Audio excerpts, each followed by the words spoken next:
साग सरों का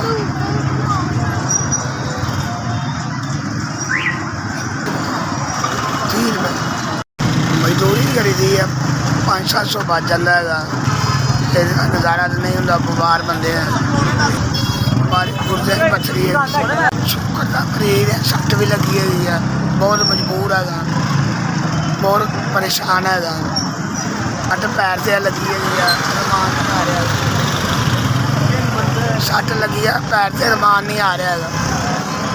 गरीब आदमी है, बड़ी मजबूरी है। वेखो 9-10 बजन है जे सड़क पर रुल लिया, सौदा विके तो घर जावा बच्चों, बहुत मजबूरी है।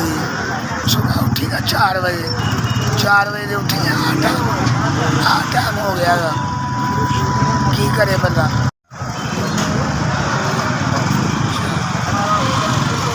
4,000 रुपया मिले जी।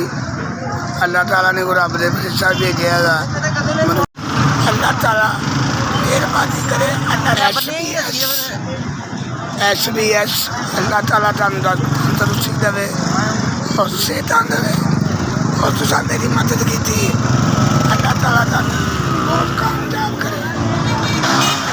SBS अल्लाह ताला तन सेहत है, खुशियाँ दे।